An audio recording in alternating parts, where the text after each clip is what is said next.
Station Helix 7 was not the kind of place people talked about when they talked about the wonders of the galaxy. It had no observation deck with a view of a nebula, no famous chef in its cafeteria, no landmark architecture that made visitors stop and stare. It was a working station, practical and unglamorous, sitting in a gravitationally neutral corridor between three major territories where no single government had jurisdiction. That neutrality was the whole point. It made Helix 7 useful for the kinds of medical cases that crossed political lines, the ones too complicated, too sensitive, or too dangerous to treat on any world that flew a single flag. Mara Chun had worked the night maintenance shift there for 4 years. She was 31, compact in build, with short dark hair she kept tucked behind her ears, and the particular kind of patience that comes not from a calm personality, but from long practice at being calm when things are difficult. She was not a doctor. She was not a researcher. She carried a toolkit and a diagnostic scanner, and she kept the station's mechanical systems running during the hours when most of the population slept. Ventilation calibrations, coolant line checks, lighting panel replacements. The work was technical and largely invisible, which suited her fine. She had come to Helix 7 after a brief and unsuccessful attempt at an engineering degree on her home colony, not because she had failed the coursework, but because she had run out of money and the maintenance certification had taken 3 months instead of 4 years and paid almost as well in a station environment.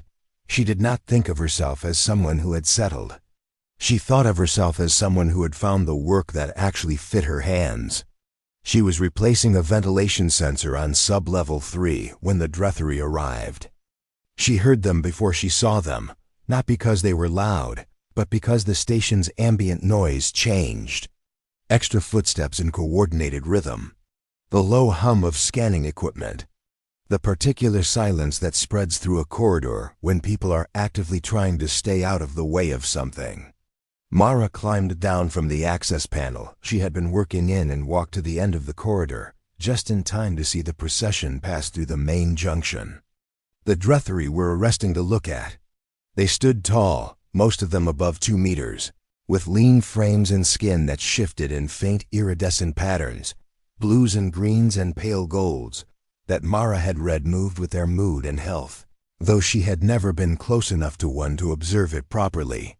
They wore formal traveling clothes that suggested authority without performing it, and they moved through the station's corridors with the measured efficiency of people who had done this kind of thing before and found it beneath their preferences.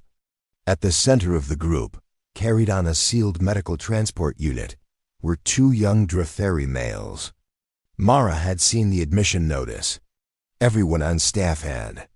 Ren and Kale, sons of Empress Sova, 11 years of age by Dretheri reckoning, which placed them developmentally close to human teenagers.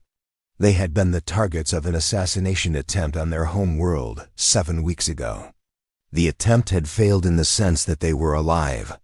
It had succeeded in ways that mattered more to a child. Both boys had sustained severe neurological damage. Neither could move below the shoulders. Ren had partial function in his right arm. Kale had none. The Empress herself walked behind the transport unit. Mara had expected someone theatrical, given the rumors she had heard in passing, but Sova was not theatrical. She was still. Perfectly, deliberately still, with pale gold eyes that moved across every surface and every face in a slow, methodical sweep that reminded Mara of a scanner running a diagnostic. She was not looking for beauty or for comfort. She was cataloging threats. Mara went back to her ventilation sensor and finished her shift. The security installation took 48 hours. The Empress had brought her own surveillance team, 8 technicians, and a systems architect, and by the time they were done, the entire East Medical Wing where the twins had been housed was covered by a web of optical and thermal sensors so dense that Mara's diagnostic scanner threw a mild interference warning when she passed within 20 meters of it. She was assigned to maintain the mechanical systems in that wing. Nobody reassigned her. Nobody thought to. She was maintenance. She went where the equipment was. The first time she walked past the twins' room, she did not stop. She noted the observation window, reinforced composite, one way in terms of privacy shielding, but still visually transparent from her side, and she kept walking. She had a coolant relay to check at the end of the hall. On her way back, she slowed slightly. Through the window, she could see both of them. They were lying in their respective beds at angles that had clearly been set by medical staff, their heads slightly elevated, their arms positioned to prevent pressure injury. The room's lighting was low and warm, calibrated for the Drethry preference for indirect illumination. Monitoring equipment blinked steadily at the periphery of her vision. They were both awake. It was past the station's second rest bell, the point in the night cycle when the halls were at their quietest, and both boys were staring at the ceiling with expressions that Mara had no language for at first. Not pain, not fear, something quieter than those. Something that had been going on for longer than either of those, and had worn itself down into a kind of smoothed-out absence. She had seen that expression once before. Her younger sister, recovering from a long illness at 14, had worn it for about 3 weeks in the middle of the process, in the stretch of time after the initial crisis had passed and before any real recovery had begun, when every day was identical and there was no visible end to the sameness. Her sister had described it later as feeling like the volume of being alive had been turned almost all the way down. Mara kept walking. But she thought about it for the rest of the shift. She had a hobby that she was mildly embarrassed about in the way people are embarrassed about things that feel too personal to explain to strangers. She carved small wooden figures. She had started during a long recovery from a fractured wrist 2 years ago, when she could not do precise mechanical work and needed something for her hands. She used small offcuts of aromatic timber from a craft supplier on the station's commercial level and a set of fine carving tools she kept in a cloth roll on her bookshelf. She was not exceptional at it, but she was patient, and over time patience had made her better than average. She spent her day off carving a small bird. It was a design she had made before. A compact rounded shape with folded wings and a slightly upturned beak that gave it an expression of mild alertness. She sanded it smooth and left it unfinished, the natural pale color of the wood, and sat it on her kitchen counter while she ate dinner. She brought it to work the next night in the breast pocket of her uniform jacket. She did not have a plan. She did not tell herself she was doing something meaningful. She simply placed the bird on the corner of her toolkit tray, facing outward, and went about her work. She did not look toward the window when she passed. She kept her eyes on the equipment panel she was heading toward.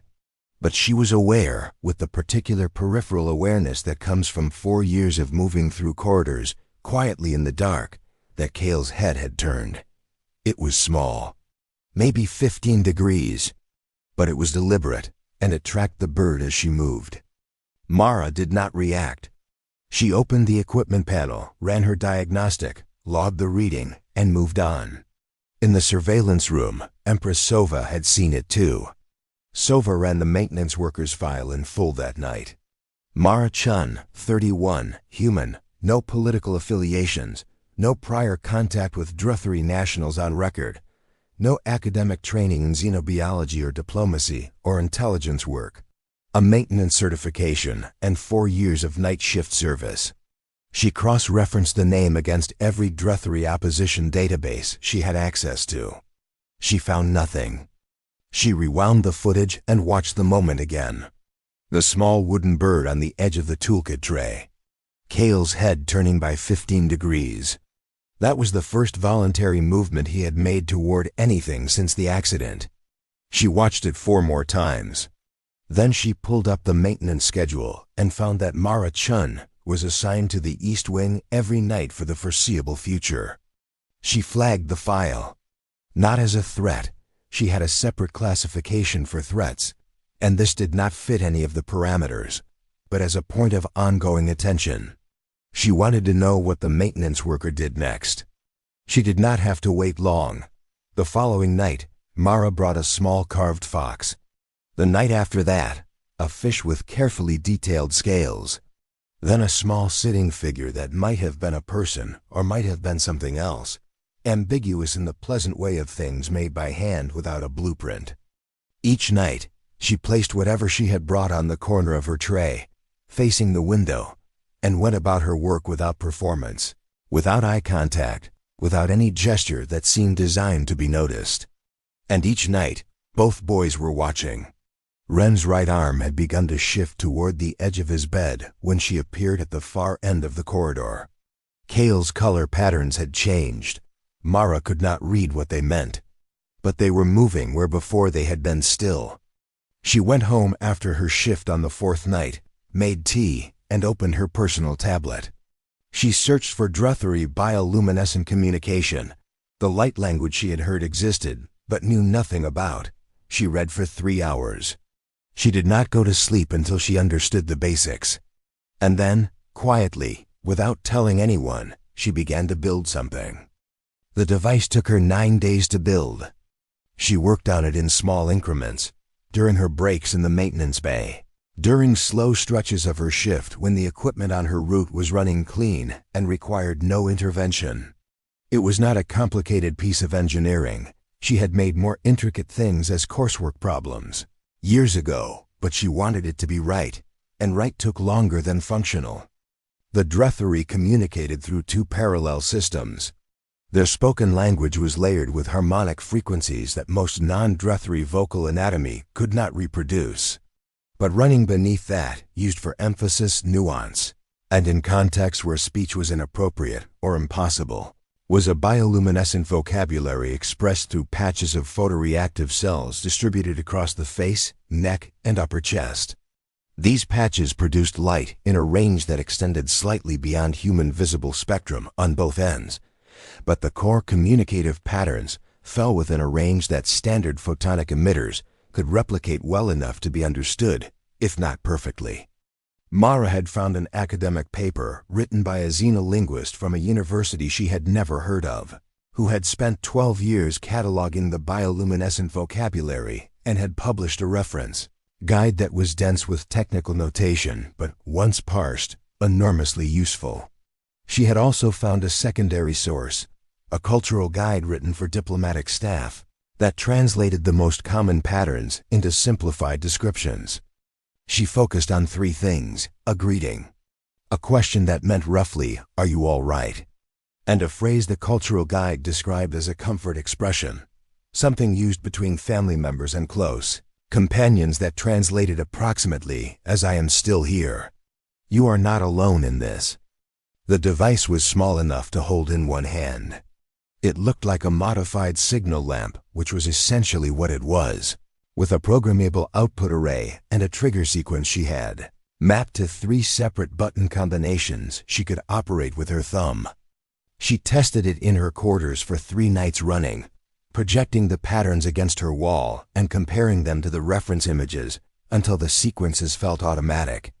She was not fluent. She was not even close to fluent. But she could say 3 things clearly, and she thought that 3 things clearly said might be worth more than a dozen things garbled. She brought it to work on a Tuesday, tucked into the inner pocket of her jacket. The carved figures had continued. She had brought one every night, a small growing collection of shapes that now sat in a row on the narrow surface of the medical cart a Helix 7 staff member had placed inside the twins' room sometime in the 2nd week, apparently on someone's quiet initiative. She had never asked about it.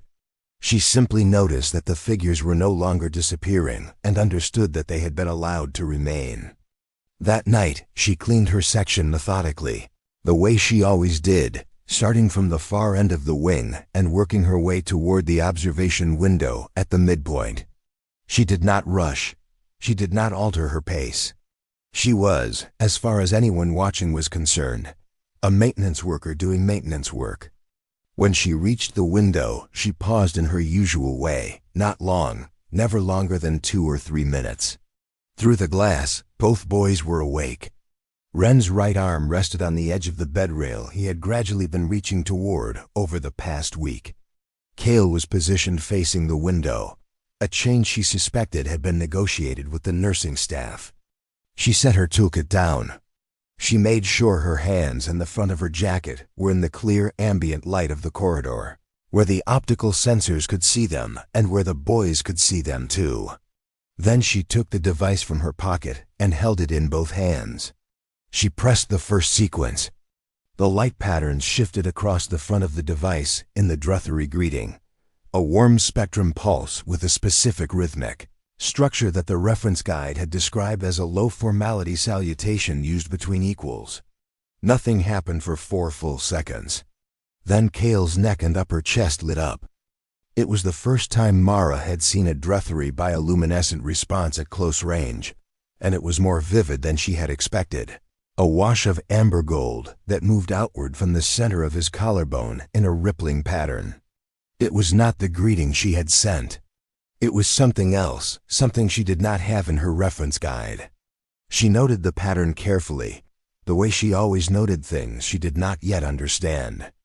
Beside him, Ren had gone very still in the particular way of someone trying hard not to cry. Mara pressed the second sequence, the question, "Are you all right?" Kale's chest pattern shifted. Amber deepened to a blue-green at the edges, which the reference guide associated with complex emotional states rather than simple answers.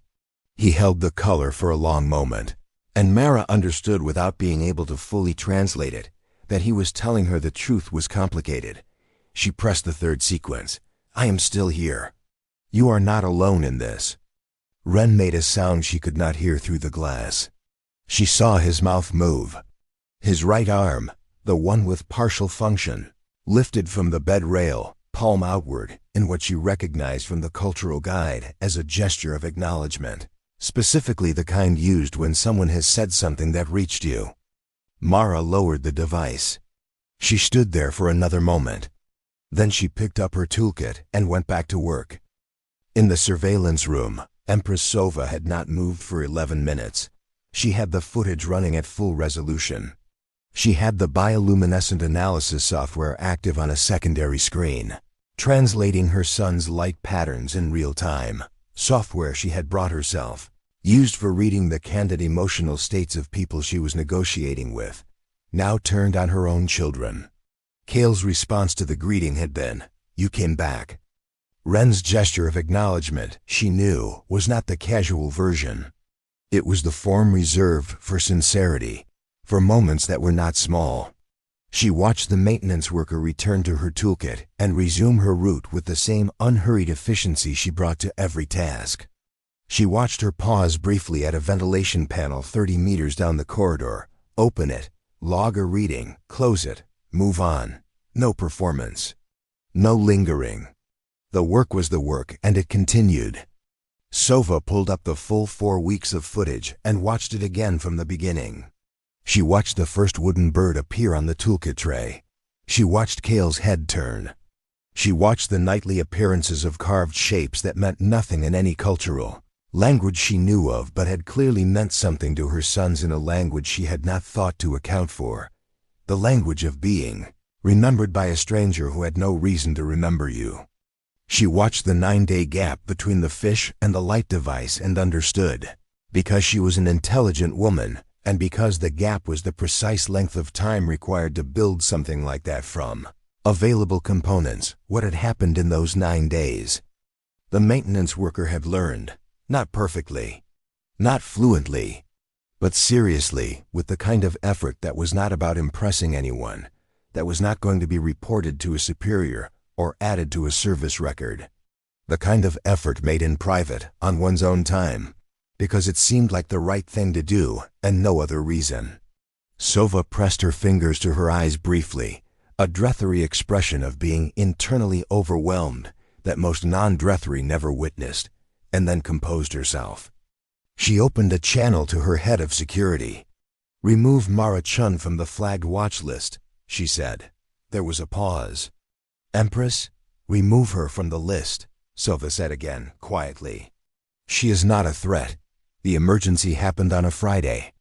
The station's power grid experienced a cascading fault in the secondary distribution network, the kind of low-probability, high-consequence event that the engineering team's risk models placed in a theoretical category that meant it was not supposed to happen.